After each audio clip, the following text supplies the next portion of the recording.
L'Assemblée générale du CETIP a eu lieu mercredi 1er juillet, l'occasion d'aborder une thématique en pleine évolution, quelle santé à l'heure du tout connecté. Bienvenue à la 20e Assemblée générale du CETIP.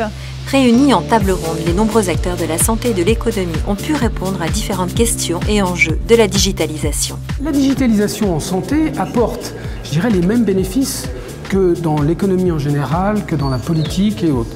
Quel est ce bénéfice principal? On rend acteur, on veut que le patient devienne acteur de sa santé, on veut que l'usager devienne acteur de sa santé.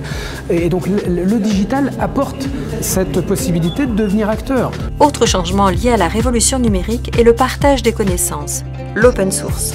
L'open source, en quelques mots, c'est la possibilité d'accéder en fait à toutes les ressources et toutes les informations nécessaires pour reproduire une technologie ou un service. L'enjeu principal de l'open source, c'est permettre une démocratisation de la technologie. Donc par démocratisation, on entend en fait de la rendre moins chère et plus simple. Voilà. Donc demain, si on a plus de technologies open source, ça veut dire qu'on aura donc un plus grand accès en fait aux technologies de soins et médicales. Le numérique serait-il en train de révolutionner la santé? De nombreuses personnes âgées ont déjà instauré de nouvelles pratiques à domicile, telles que la téléassistance, un objet connecté qui a su se faire accepter. Alors, pour faire accepter la révolution numérique par les personnes âgées, il faut créer des produits acceptables, non stigmatisants et qui apportent également énormément de services, mais des services pratiques, utiles et qui améliorent leur cadre de vie et leur vie au quotidien. Les nouvelles technologies considérées comme sécurisantes pour les patients s'intègrent facilement dans leur quotidien. Mais l'objet connecté révolutionne également les pratiques des professionnels de la santé.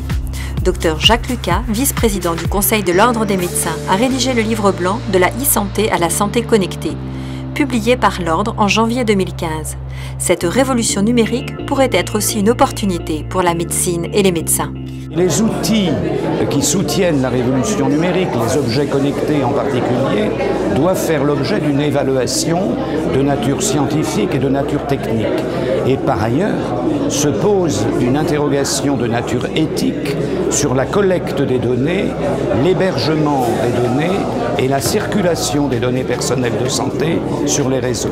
La table ronde a également abordé la question du point de vue des patients. Ceux-ci ont déjà des attentes particulières. Les patients peuvent tirer avantage de la révolution numérique parce que ça améliore leur niveau d'information en santé. Dans un pays où l'information est très asymétrique, où les patients en ont beaucoup moins que les soignants, ça rééquilibre les choses. Ensuite, ça leur permet de mieux comprendre leur parcours de soins en regardant ce qui sont des modèles de parcours, des modèles de prise en charge et en regardant comment ils sont plus ou moins rapprochés de ce modèle de prise en charge. Et puis troisièmement, ils peuvent intervenir dans les débats publics, sur les forums participatifs et puis aussi dans les enquêtes nationales des agences ou du ministère.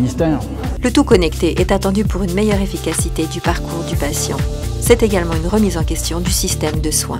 On passe de l'état-providence à l'état d'autonomisation des individus dans la gestion de leurs risques. Et donc il faut qu'il y ait une prise de pouvoir des individus, mais pour ça il faut les accompagner, il ne suffit pas de le dire, il faut les accompagner dans cette prise de pouvoir de l'autogestion du risque santé. Un accompagnement au changement auprès des patients, mais aussi des professionnels de la santé qui auront une conduite personnalisée dans le parcours de soins et le traitement.